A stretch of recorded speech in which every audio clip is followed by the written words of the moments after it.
ইসলামের সাথে কোনো সম্পর্ক নেই, তারা তাদের সংগঠনের পরে ইসলাম নামটি ব্যবহার করছে। 1971 সালে স্বাধীনতা যুদ্ধে একটি দল পালিয়েছিল, আর একটি দল স্বাধীনতা বিরোধিতা করেছিল।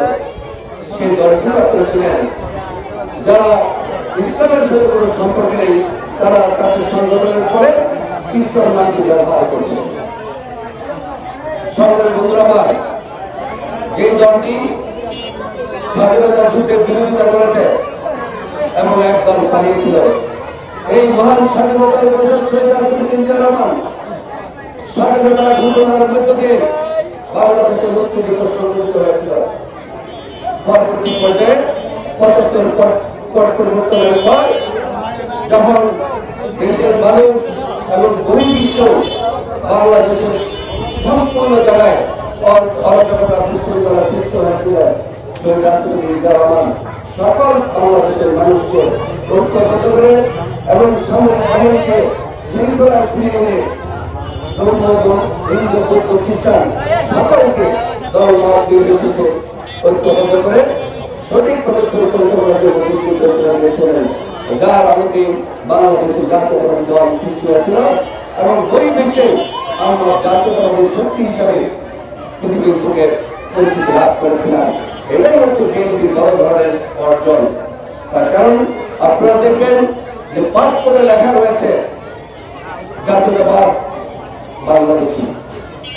এই ভৌগোলিক সীমানায় আমরা যারাই হিন্দু বৌদ্ধ খ্রিস্টান যারাই বসবাস করি সকলেই আমরা বাংলাদেশী। তার কারণ হচ্ছে ওই পার বাংলাও কিন্তু রয়েছে। সুতরাং জিয়া রহমান যে দর্শন ছিল যে আমরা বাংলাদেশী, আমাদের পরিচয় আমরা জাতীয়তাবাদী দল, এটাই জিয়া রহমান বড় ধরনের করেছিলেন। জিয়া রহমান অর্থনৈতিক মুক্তির লক্ষ্যে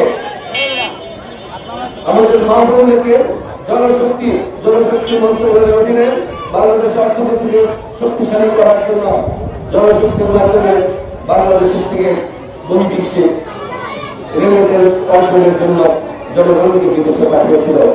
গার্মেন্টস শিল্প সব জিয়া রহমানের তৈরি করা, ইসলামিক ফাউন্ডেশন, জাতীয় প্রেস ক্লাব, শিশু একাডেমি, বাংলা একাডেমি, এগুলো সব জিয়া রহমানের স্পর্শ ছিল এবং তার ছিলেন, তারই এগুলো করেছিল।